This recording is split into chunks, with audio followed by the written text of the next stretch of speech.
Welcome to the Great Books Mini Lectures. Before we start, I want to thank the CoLab and video production and marketing, as always, for their help in making these presentations possible. I'm Michael Carragher, an assistant professor of English here at the college, along with Professor Maureen Fitzpatrick. We help organize this series. We thank you for coming out for the last one this semester, and please join us in the spring for 3 more wonderful lectures. To begin, Jim Lane is Dean of Arts and Design, Humanities, and Social Sciences. Dean Lane holds a Bachelor of Arts in Theater from Washburn University and a Master of Fine Arts in Entertainment Design and Technology from UMKC. He has served full-time at the college for over 34 years. A round of applause. He arrived in August of 1990, and as you can surely tell from his title, Jim coordinates and oversees several departments and has a wide view of a number of endeavors here at the college. And if that did not keep him busy enough, he currently serves as a board member for Humanities Kansas. Outside of his time at the college, Jim has a passion for woodworking, his old truck, fishing and hunting, golf and travel, and military history, which plays directly in today's presentation. Today's lecture will cover Karl Marlantes' What's It Like to Go to War?, published in 2011. We asked Jim why he chose this title, and he gave us this. He said, after reading dozens of military history books, which is one of his hobbies, this one spoke to him on a personal level that he hadn't experienced before. Quote, I'm not a veteran, but have been around persons who've served in the military all my life, including persons who suffered from PTSD. This book answered and asked so many questions about the combat experience, each of which were aha moments for me about people I knew in my own life. We'll have a chance for some questions after the lecture, but friends, Dean Jim Lane. Thank you for being here today. I appreciate your time and the opportunity to be able to do this. Thank you for that wonderful introduction. Yeah, I have been here a long time, but I'm still 29 years old, and so thank you. So I also will apologize for being rusty in terms of presenting. It's now been 7 years since I taught a class, and I realized as I was prepping for this that you can't teach an old dog new tricks. This is going to be painful for me, and I hope, but not for you. So, all right. First of all, why this book? What makes it a great book and worthy of this great book series? I was assured, as he alluded to, that Michael and Maureen were, when contemplating this, being a presenter at this series, the book that I chose did not have to be on the hallowed shelves along Moby Dick, Wuthering Heights, Les Mis, or The Great Gatsby. I do thank those of you that encouraged me to pursue this endeavor and this book specifically. And now the opportunity to schedule the presentation during Veterans Week, which has always been special to me, not just because of the way the college prioritizes it, but because of the couple of things. One is it was special to my family because of everybody that served. And 10 years ago on Monday, my dad passed away. And so on Veterans Day. And so it kind of holds special meaning for me also. So I thank you that allowed me to do it this week and maybe take it out of the regular cycle. So I'm one of 7 children raised in an extremely Irish Catholic family in the fairly large but tight community of Topeka, Kansas. In my youth, which was the 60s, 70s, and 80s, the capital of Kansas was large enough to always be meeting new people, but small enough that you couldn't go anywhere without seeing someone you knew or that knew you. This worked both for me when I might have needed help and against me when I was somewhere where I wasn't supposed to be. There were eyes everywhere. At 13, while I was supposed to be babysitting my siblings, my younger siblings, and I knew my parents weren't going to be home until after 10 o'clock that night, I would just snag the keys to the car and go driving around the neighborhood until one of my neighbors let my parents know what I was doing, and thus ended my early driving shenanigans. And so Small communities are great and sometimes not so great. So why again this book, What It's Like to Go to War by Karl Marlantes?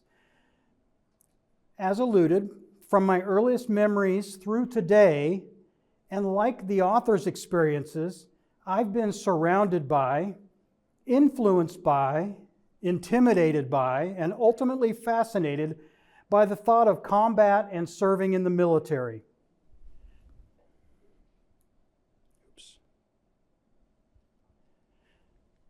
My own father, my brother, my grandfather, who taught pilots leading after World War I leading into World War II. I haven't figured out, we think, and when I zoom in on this picture of Love Field in 1918, one of these instructors in the front row, we've been able to kind of piece together, is my grandfather, who served as a trainer for pilots after World War I. And that's a section of the pilots in Dallas at Love Field who were still learning how to fly on these biplanes, which was kind of a fascinating thing. And I'll talk a little bit more about that in a second. My great-grandfather, who, Daniel Webster Lane, served in the Ohio Militia Regiment during the Civil War. And one of the nice possessions I have, and I apologize, I would have liked to, I couldn't find it. I know I have a copy of a microfiche of his discharge papers signed by Abraham Lincoln, which were kind of cool. It's not an original copy, of course, but that was kind of cool. And here's my dad and his next over brother, John, in 1946. John was part of the 82nd Airborne on his fifth and final jump, broke both ankles, and spent the rest of World War II at a desk. And I think he suffered a lot of survivor guilt from that, because he had a lot of demons that followed him along. His younger brother, David, who was a career Army man and worked down in San Antonio all his life. His older brother, Forrest Lane, who served in the Navy, his claim that I am aware of, and from the research I've been able to do, he served on a floating dry dock and was a welder. And so when a ship was damaged during the course of a battle, they would literally drop this boat into the ocean. The damaged ship would be towed or sailed over the top of this. All the water would be pumped up and it'd raise it up out of the water, and they would repair everything with steel plates. And that's what my Uncle Forrest did on that. The claim to fame for him was he was part of Bull Halsey's Navy, which he survived a typhoon, which was one of the things he talked about, not so much about the combat experience or anything, but living through a typhoon on a floating dry dock, which was something that was of nick. So even my Aunt Luella, or my Aunt Lou, who was an Army nurse, spent her entire career. It's how my family ended up in Topeka, because when my dad got out of the military, he needed a place to live and a job. And he came and lived with my aunt, who was stationed at the VA hospital in Topeka as a nurse, and he lived in her basement with his new wife, and that's how he ended up in Topeka. So from North Texas. All of the Lane family are from dirt poor Lubbock and Abilene, Texas in the 1930s for the most part. Going into the military was a way to get clean clothes, fresh clothes, not hand-me-downs, and have 3 square meals a day. That was the story. So I'll keep moving on here. As I became an adult and began to be included in honest conversations about my relatives and acquaintances, I was interested to learn the demons and situations they were dealing with, and undoubtedly I now attribute to the symptoms of PTSD. Another word about Topeka, Kansas, and what's inspired me towards this book and my quote-unquote hobby in military history. Topeka always, and still today, has been an active duty personnel type of city. They were stationed at the Forbes Air Base. They were stationed at the Kansas National Guard. They always provided planes, vehicles, and personnel for inspiration growing up. Forbes Field today is the home of the Kansas Air National Guard's 150th and 90th Air Refueling Wing, where my brother Dennis, who was standing in front of one of the pyramids in that earlier picture, is still employed today. He did 4 years in the Air Force and has worked now for 27 years with the Kansas Air National Guard. As a child, I vividly remember my scout leaders, who were also veterans.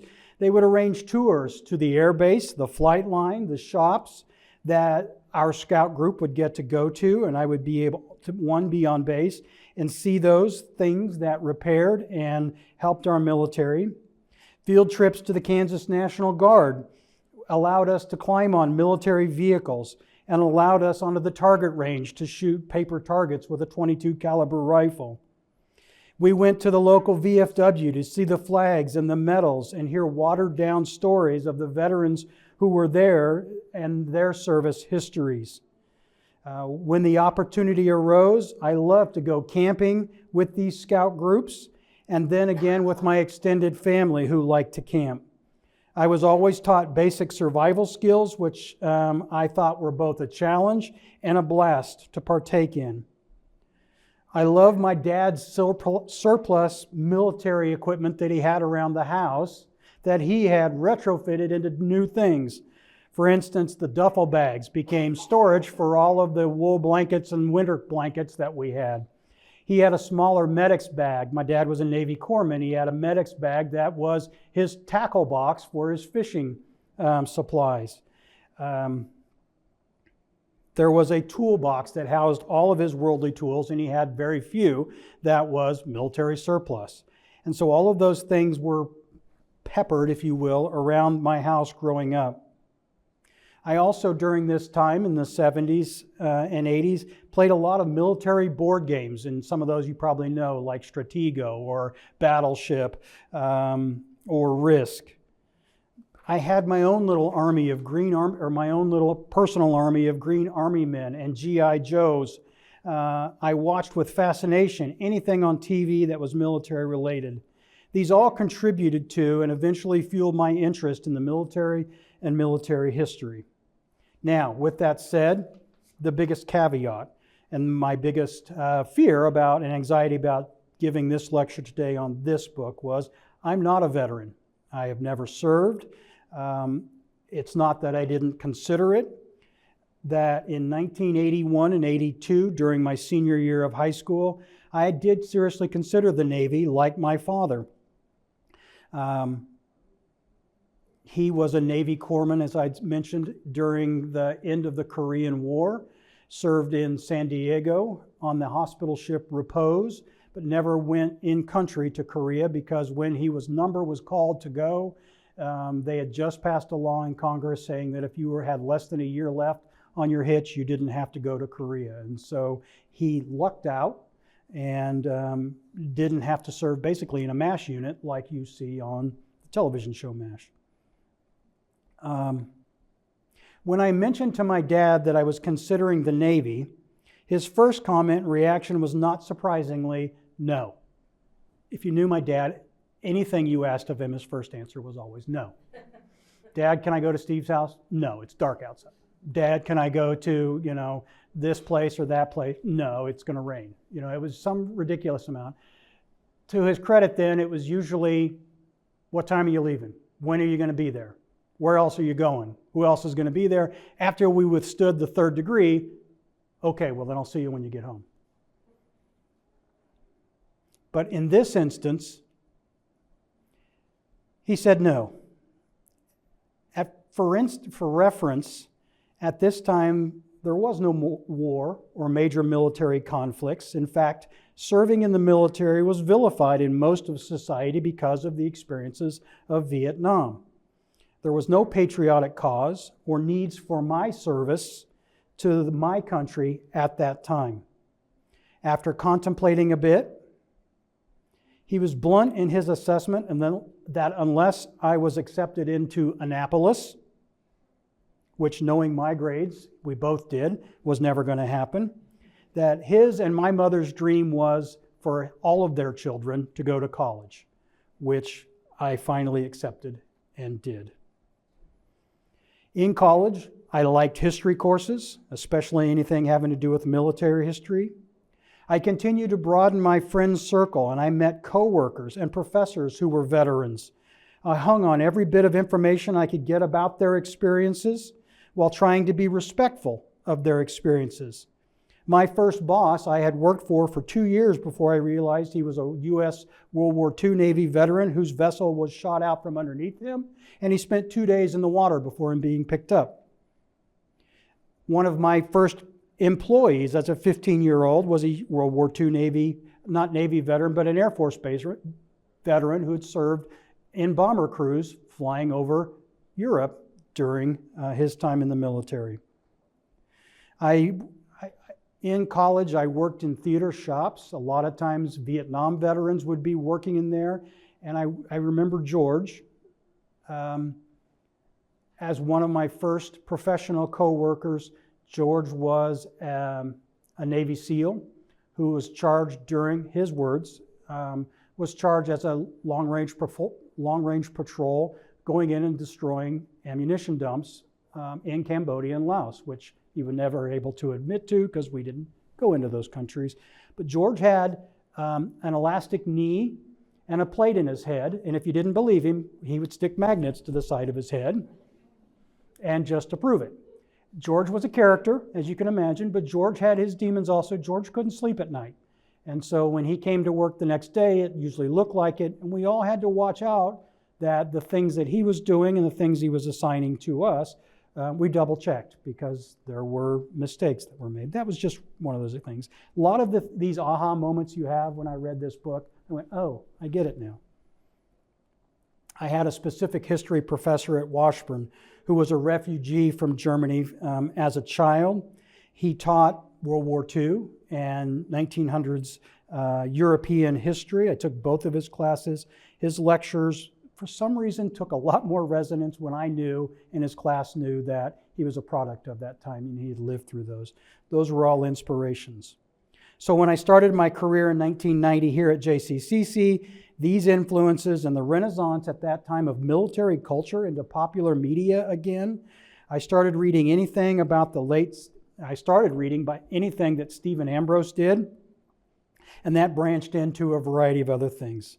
I became interested also as I got married. I met this man.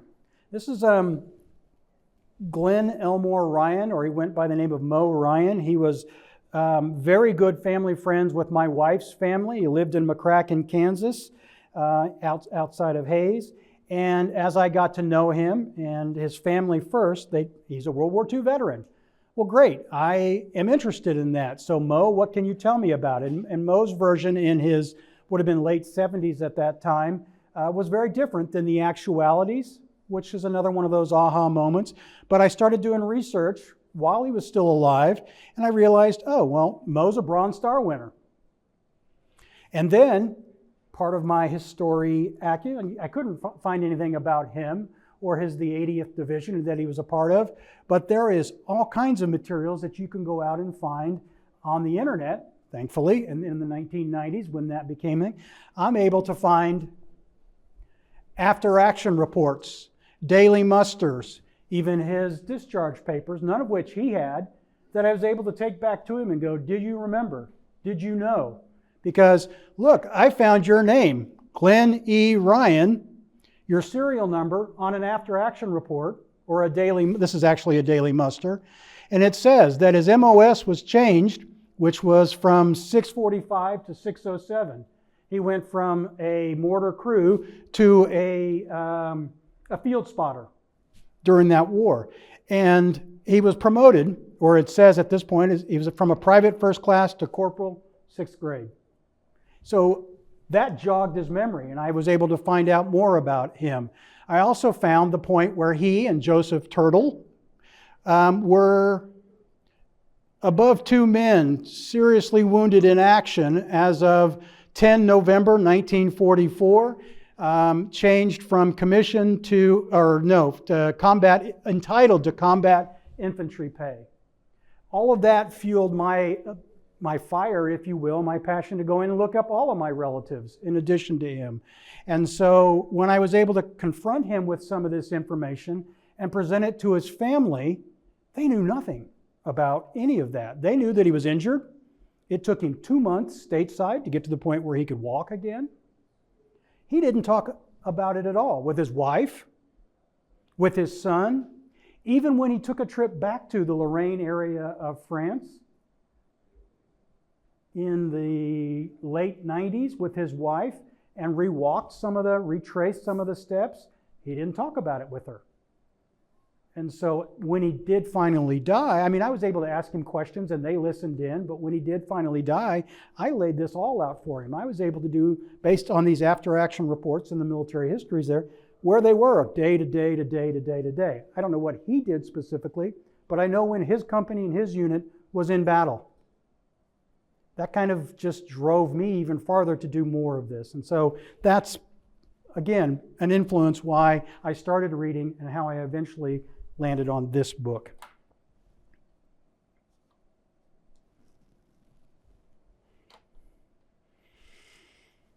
So, why again this book? What stood out about this one as opposed to all the others that I've read? I have read personal biographies of combat and wartime experiences before, namely Ernst Junger's Storm of Steel about the trenches in World War I, Eugene Sledge's Helmet for My Pillow about his experiences in the Pacific during World War II. In fact, thanks to Dr. James Leiker, recently, The Education of Corporal John Musgrave by Vietnam veteran John Musgrave, which he assigns for his students to read in classes. And I read that after I had read this one. But this one for me was different. It started in 2018, just a few years back. I watched an hour-long documentary on PBS entitled Going to War, which featured the experiences of Karl Marlantes. And the episode mentioned this book. As somebody who was interested, I added it to my reading list on Audible and eventually downloaded it. And when I got to it several months later, finally listened to it. I have about a half an hour drive every day to and from work, so an hour's worth of book every day, and this one popped up. Man, I kept going back and back to this one. It stands out from the dozens of other military history books I've read. First of all, I identified with many of the non-combat life experiences that Mr. Marlantes had. He was a scout and did those same camping things, and I went, that's me. When he was injured, he was evac to a hospital and then spent a month on the hospital ship Repose, same one my dad was in. And so there were all these little things in the book that I could identify with or I had aha moments about. So, about the author. Because my sense is that you might not have heard about him until today. Karl Marlantes is an American author and veteran best known for his work exploring the complexities of war and its psychological effect. Born on December 3rd, 1944 in Astoria, Oregon, Marlantes grew up in a family with a strong military background. Marlantes grew up in Seaside, Oregon, a small coastal rigging town. He played football and was student body president, from which he graduated in 1963. His World War II veteran father was the school principal of the high school he graduated from, which probably was part of the reason why he won a National Merit Scholarship and was accepted and attended Yale University. I didn't. Where he was a member of the John Edwards College and Beta Theta Pi. He played wing forward on the rugby team. During his time at Yale, Marlantes trained in the Marine Corps Platoon Leaders class, which he doesn't outline it, but during the summers, you would go and basically participate in boot camps and officer training as a college student in the Marine Corps. He enlisted to do that. All things are kind of interesting. He was awarded a Rhodes Scholarship to University College at Oxford.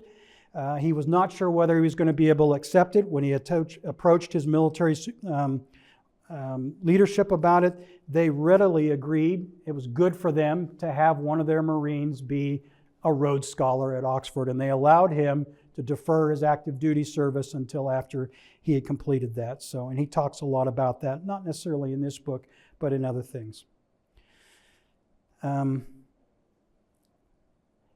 At the same time he was at Oxford, the Vietnam War was going on. Everybody else in his class was serving, and as you can imagine, the guilt and the conflict that he suffered internally started to weigh on him. He kind of left Oxford after a semester, spent 2 months in North Africa, doing a lot of things that people in the 60s would do. I'm just going to throw that out there without details. But eventually, that guilt and the conflict got to him. He rolled into Casablanca to a U.S. post there and said, "I'm Second Lieutenant Karl Marlantes reporting for duty." And the guy looked at him and just laughed because he had a long beard, long hair. He was dressed in basically camel hair and sandals. And the officer told him to go back to London and re-up there, which he did. He served in the Vietnam War with the 1st Battalion, 4th Marines from October of 1968 to October of 1969. He was awarded the Navy Cross, which is the highest award other than the Medal of Honor that a Marine can get, for action in Vietnam in which he led an assault on a hilltop bunker complex. He also served as an aerial observer while in Vietnam. Marlantes was also awarded a Bronze Star, 2 Navy Commendation Medals for Valor, 2 Purple Hearts, and 10 Air Medals. He served another year of active duty in the Marine Corps headquarters in D.C. after his combat tour. He admittedly and unabashedly suffers from post-traumatic stress disorder. This is a major portion of the book and mostly why I think it is a good book and relevant to today's society, and why anybody that comes in the sphere of somebody that is a veteran should read. If Karl Marlantes sounds familiar to, it's because he also wrote a bestseller called Matterhorn that came out a few years before 2011 when this book was published. He's featured in Ken Burns and Lynn Novick's 10-part documentary series on the Vietnam War, where he reflects on his own experiences. The book.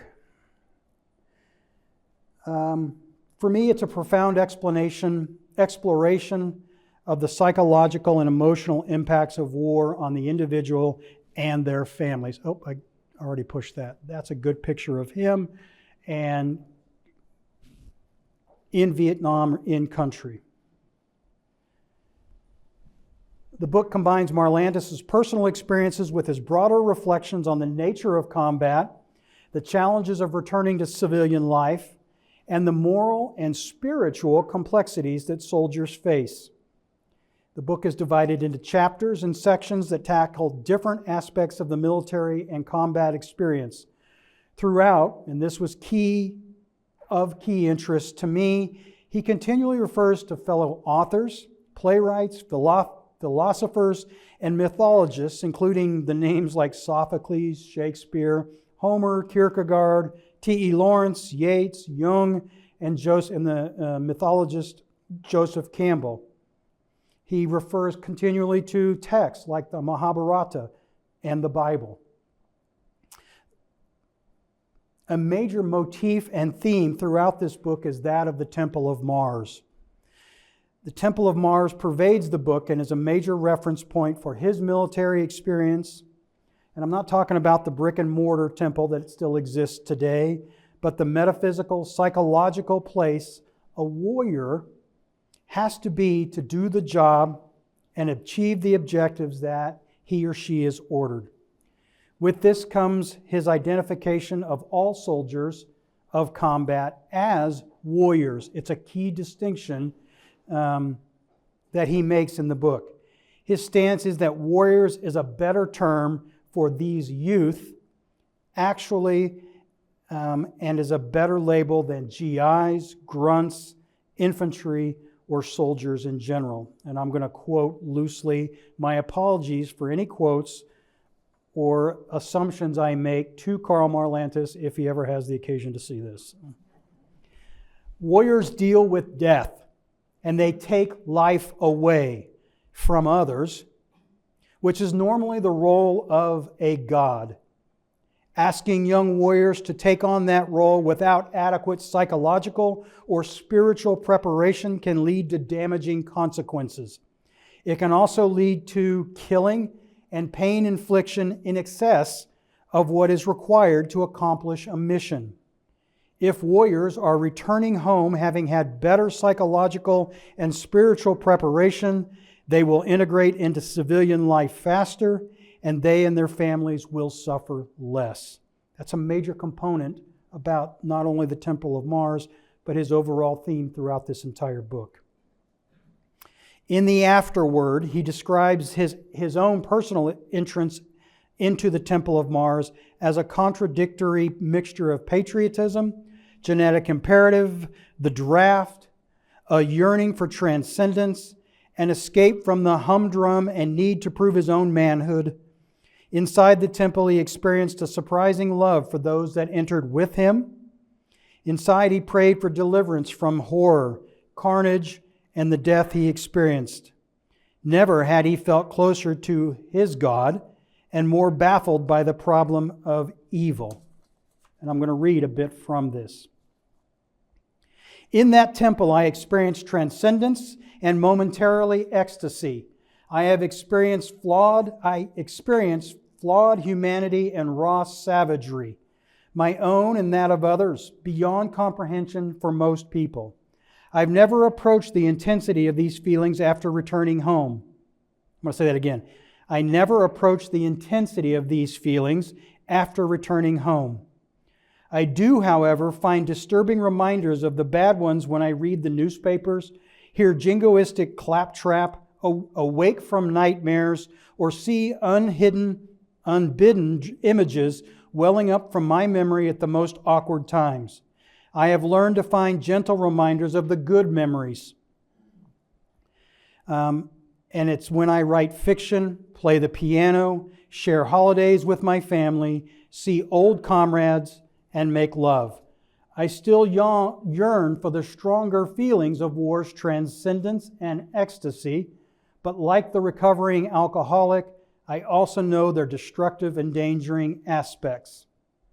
We must be honest and open about both sides of war. The more aware we are of war's costs, not just in death and dollars, but also in the shattered minds, souls, and families, the less likely we will be to waste our most precious asset, our best weapon, our young. The more we recognize the feelings of transcendence and the psychological and spiritual intensities of war, the easier it will be to prevent their appeal from clouding our judgment about going to war the next time.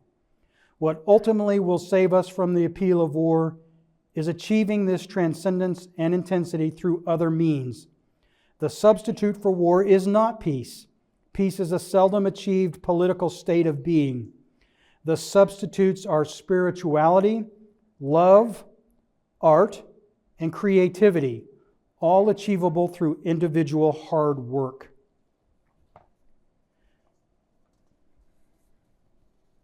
The 4 sections of the book: the reality of combat, the psychological aftermath, the moral and ethical dilemmas, and the rituals and healing. I'm going to just give you in each of those areas kind of my biggest aha moments or the most interesting things from that. I would be willing to bet if you ever have the occasion to read this book, and I hope you do, yours might be very different from mine, but for just personal reasons, these are the ones that stuck out. Marlantes, in the reality of combat, Marlantes describes the chaos, the utter randomness and brutality of battle, the adrenaline rush and the ecstasy, which we just heard about, and the camaraderie and loss that characterizes soldiers' experiences. This section in many ways is equal to what I've read in the combat veteran autobiographies of Younger, Sledge, and Musgraves. Like his predecessors, he emphasizes the primal nature of warfare, where animalistic survival instincts override societal norms. I was struck by his descriptions of the adrenaline-fueled emotions of ecstasy and joy after surviving firefights, completing missions, or reaching checkpoints only to have those emotions squashed by the next order or objective handed down. Unlike previous wars, in Vietnam there was no just cause or real ideology to uphold, no oppressed peoples to save, no dictator to overthrow, just body counts and worthless hills to take and then give back, and at what a cost. Another comparison he makes in these early chapters. He served on his grandfather's fishing boat in high school as a young man in high school before he went off to college. And it was what they call a backup trawler. I don't pretend to understand this, but it had a 3 football long net that you would let out the back of this boat. It would get whatever fish in it, and then you would back the boat up and pull the net up onto the boat with everything in it. One night something large was in the net, so as to not destroy the net, which was his grandpa's second, after the boat, second most prized and expensive thing. They quickly pulled the net in and realized it was a giant sturgeon. And if you know a sturgeon, it's a prehistoric sized fish. This one evidently was 8 feet long, and it was worth a lot of money. So they were glad to have caught it. But he remembers distinctly, and for reasons that I'll get to, this fish gulping for air and living for hours until they could get back into shore. The comparison of the giant sturgeon dying slowly on the deck of his grandfather's fishing boat with the breathing of his seriously injured squad mate Zoomer in one of his early combat missions. Zoomer was nickname, of course, but had been shot through the chest, and one of his lungs was destroyed, and to keep him alive, they rolled him on his side so that the good lung wouldn't fill up with blood and he would be allowed to survive. During the monsoon season, couldn't get a helicopter in to evac him, so he stayed up with him all night long, listening to him gasp for death. And the comparison of both the fish and his friend was his first understanding of the Temple of Mars. It's how he kind of realized that. The breath of primitive animalistic will to survive is evident in all life forms. Their breath, his words, spiritus out, in spiritus out sanctus, demonstrating camaraderie and how a Marine never gives up. Marlantes talked with him all night long to keep him awake and alive. Zoomer was evacuated the next afternoon when the weather broke, and he did eventually survive. The mystery of life and death was played out again and again in front of him in combat. This is the first awareness of Marlantes of a sacred space while in combat, the same Temple of Mars referenced earlier. The next part was how the Marine Corps teaches us how to kill by removing the social constraint and releasing the savage part of him that exists in all of us. It did not teach him how to deal with killing.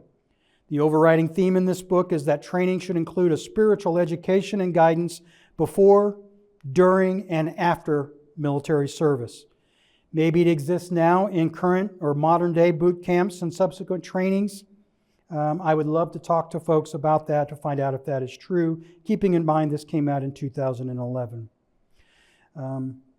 Combat and killing might not sound like the place for spiritualism, but according to the author, there are 4 common components to it. Constant awareness of one's own individual death, or inevitable death, total focus at the present moment during combat, valuing others' lives more than your own, and being a part of a larger community. Somebody asked him in a question and answer that I saw online about what his biggest takeaways were, about what his biggest things that a Marine might need. One is expertise with the weapons. 2 is the idea that you're part of a team, because you cannot do your job unless you have an expertise and understanding of both of those. So that's part of this. I'm paraphrasing here a bit again. We raise our young warriors in possibly the only culture on the planet here in America where death is thought of as an option. Therefore, they enter the Temple of Mars and combat unprepared. Not only is such comfort too often delusional, it tends to numb one to spiritual reality and growth. Far worse, it has serious psychological and behavioral consequences. To avoid or at least mitigate these consequences, warriors have to be able to bring meaning to their chaotic experiences. It can help them keep their sanity intact and in touch with their humanity. It will also help them adjust when they are home, which is the next section, psychological aftermath. For me, this is where the book had provided the most insight on the people that I've known who have experienced PTSD, whether I knew it at the time or not. While Marlantes describes in these portions of the book, in these chapters of the book, what he describes, are symptoms and effects that veterans experience and that he personally experienced. These are the same aha moments I had about people that I knew, the family, the friends, the co-workers, and now the students that I've had in my classes. This author delves into the lasting psychological effects of war, such as the guilt and the disconnection from civilian life. He articulates the struggles veterans face when reintegrating into society, often feeling misunderstood and alienated. 3 takeaways from this. His own PTSD. It was 20 years before he realized he had PTSD. He, as a lot of veterans do, had a specific kill, and he readily admits that he's killed people, but there was one specifically in which he locked eyes with the person that he killed. 20 years after that fact, he's driving at 2 o'clock in the morning on the freeway, and those eyes and that face popped up in the windshield. And if that doesn't get your attention, I don't know what does. He reached out to the VA soon thereafter and began his journey towards understanding and dealing with it.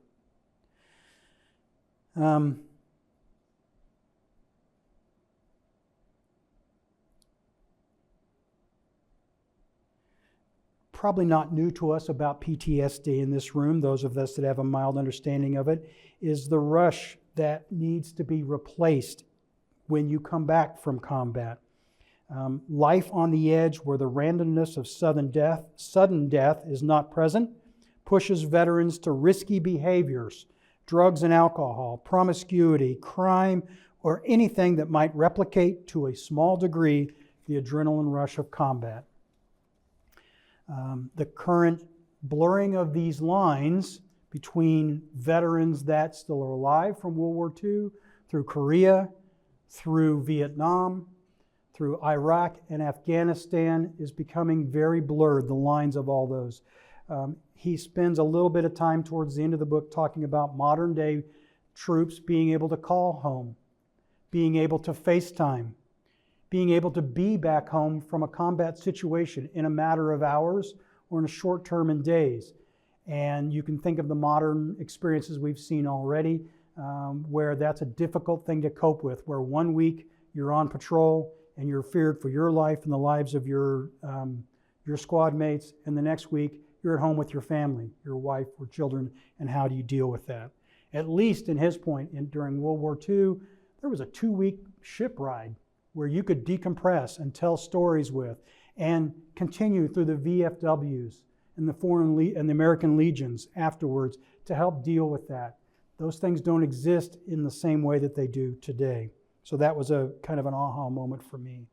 The other thing that was interesting and something I experienced was the importance of clubs. Clubs are for talking and socializing. Military clubs provide societal good and a place for belonging. Marlantes thanks his 3 a.m. shopping club. I don't know, I'm not a veteran, I don't suffer from PTSD, but there's a large number of them that can't sleep. And he ran into over and over and over again in his new places that he lived, fellow veterans who just happened to do their shopping in all-night grocery stores. And he says, and you could tell immediately who they were.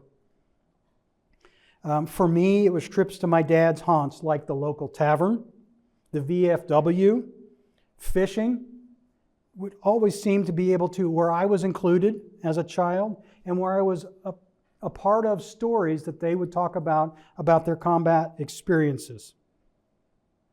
Overhearing them talk about the service was both fascinating and made me feel included like an adult. It was the same thing in several instances in this book from Marlantes.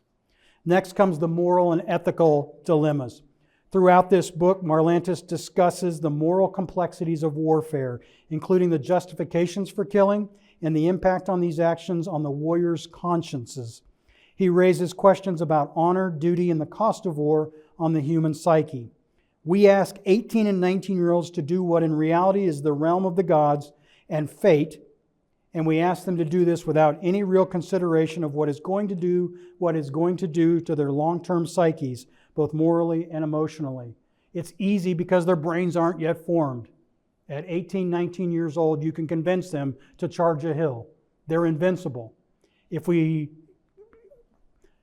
enlisted soldiers in their late 20s, they would all have questions about why they were doing that.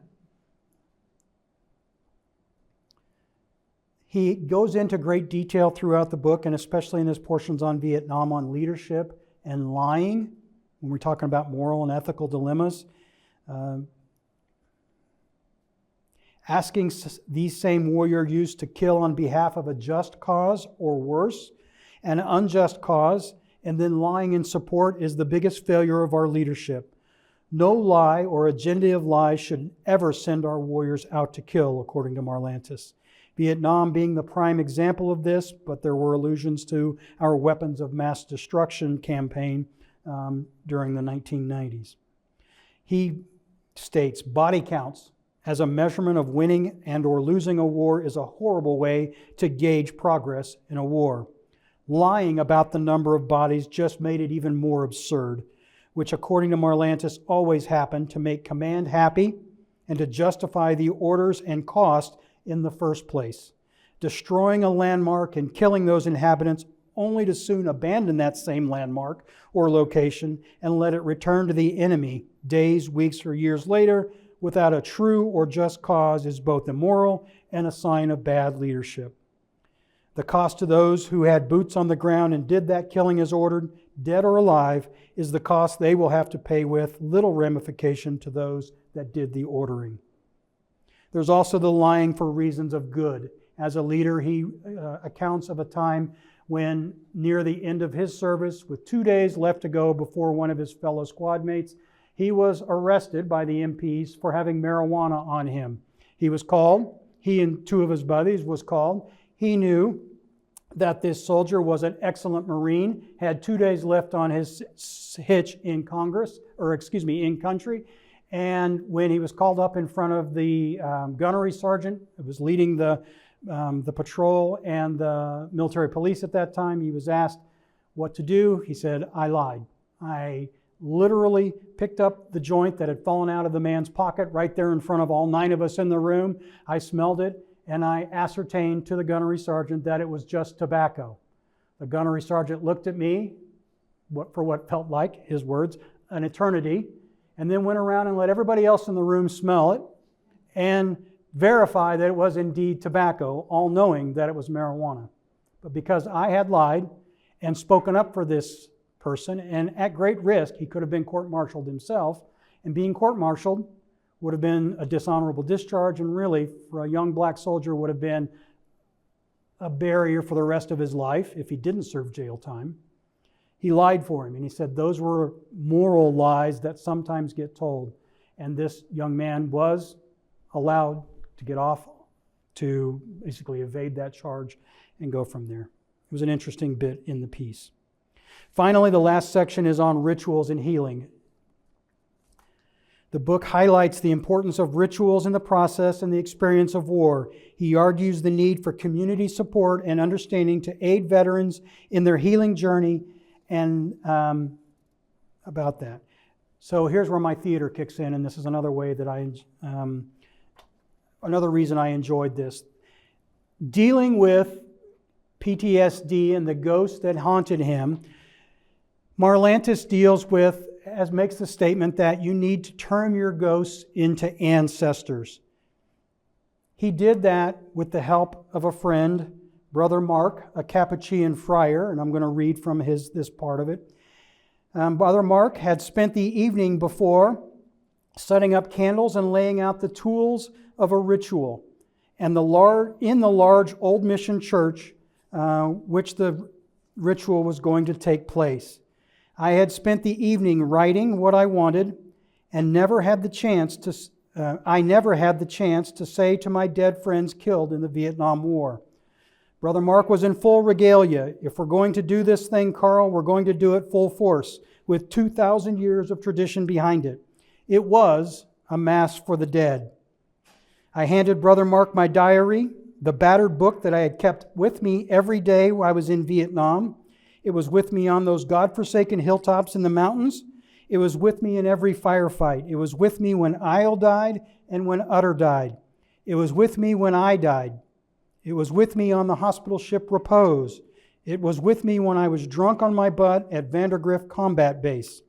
Along with it was a small green notebook filled with medevac numbers, R&R dates for kids in the platoon, notes about the last Red Cross message to talk to the 3 kids who hadn't written home in the past 2 months and whose mothers were wanting to know if they were okay.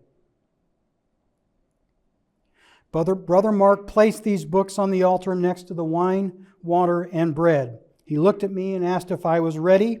I nodded. They're the only 2 in the church, by the way. He handed me a silver spoon and I spread frankincense on the glowing charcoal in the censer.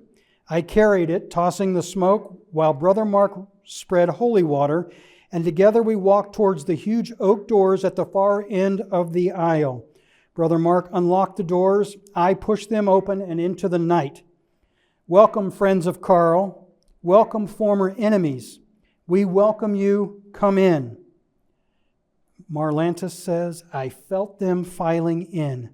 They had been waiting patiently, gathering outside beneath the dry grass hills dotted with dark green oaks. They were gathering to wait there in the dark. They had waited for a quarter of a century, and they filled the church. My dead friends, kids who died before I even learned their names, North Vietnamese soldiers I had killed, and the ones my friends had killed. Shadows and wraiths connected with us all, connecting us to each other. I invited an officer I just hated. It hadn't been easy. Truly, there was a time that I wanted him killed. A friend talked me back to normal insanity. But I knew there could be no forgiving of myself without the forgiving of him.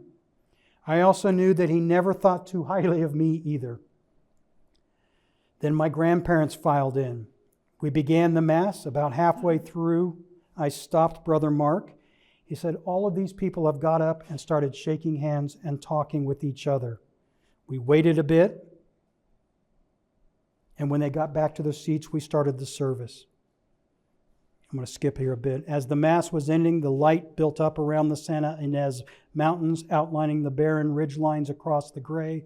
The open door changed from the black hole leaking light in to the warmth of a gray portal where the light came in. This Mass is ended, Brother Mark said. Go in peace to love and serve the Lord. And they went, slowly, silently, with joy, with the feelings of a good class reunion, the feelings of a good wedding. Brother Mark shut the doors and we put away the vessels, hung up his robes, and we drove into town and had breakfast. That was a pivotal moment in his life. He was able to absolve himself in a lot of ways of the guilt and that he felt and the sadness that he felt. And it was a major turning point. And while I've never had anything like that, it's about as theatrical as you can deal with. So in conclusion, and I know we're running late, it's not just a memoir. It's a crucial examination of the human cost of warfare beyond physical casualties and death.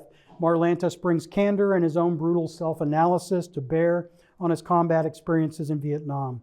I believe his intentions were help soldiers to understand what they're in for, to help veterans come to terms with what they've seen and done, to help policymakers know what they're asking of the men they send into combat, the boys they send into combat, to give perspective and understanding to all those persons who interact with veterans.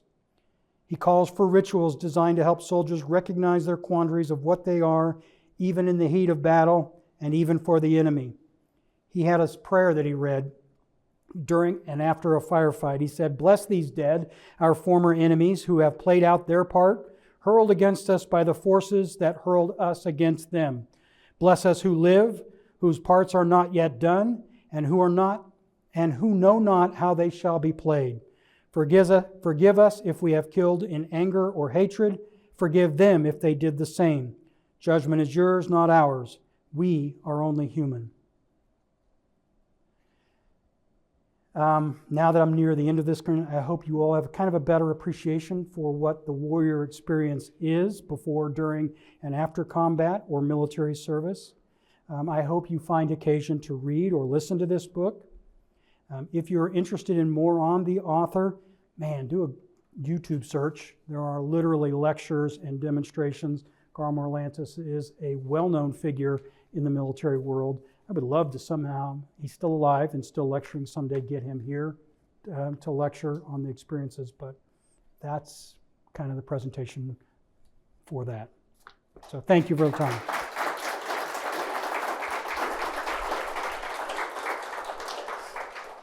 Thank you, Jim. We have time for about one or two questions. We'd ask that you'd use the microphone if you have one.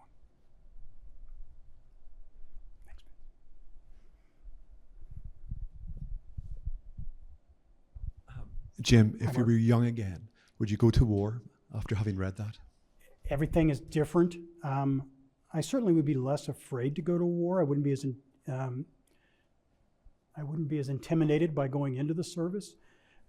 I would certainly go if I was called, if there was a need. I fully believe that if it was 1990 or 91 or 92 after 9/11 and I was of age, I would have had no reservation about going into a part of the service. And I would have done the same thing that my father and aunts and uncles and everybody did before me. But at the time in 1980, 81, college was the thing everybody was pushing. And really, going to the service was vilified. It was something, Vietnam was a bad experience. And so, I mean, let's be honest, the people that went into the military, the people that wanted no part of college, they weren't academics or educational. And so they went in. I graduated in a class of 127 people, pretty much 50-50. I had 3 classmates that went into the service. 2 of which made it careers, and the other one did not. And I'm still good friends with all, well, one of them is passed, but yeah. Well, thank you. Yeah.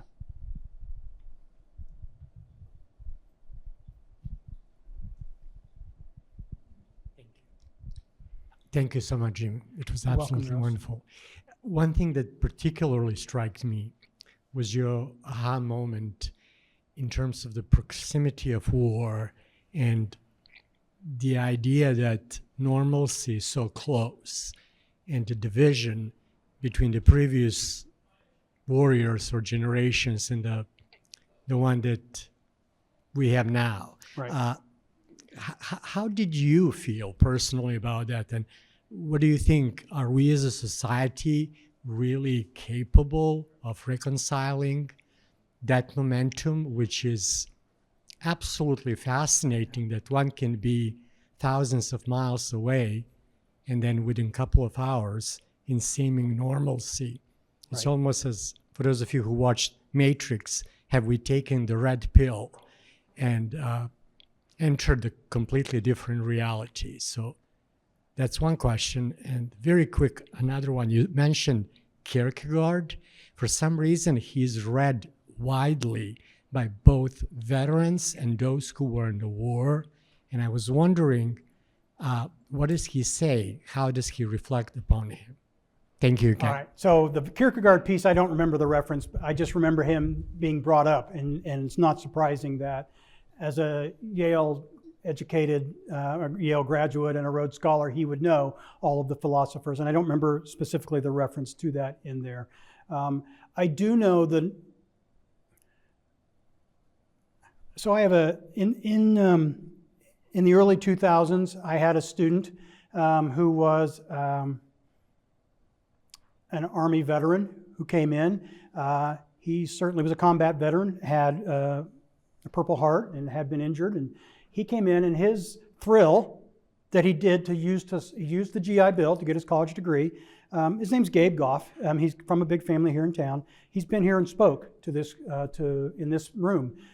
Gabe was in Baghdad and fought as part of a group. Gabe, when he got back, and this is something he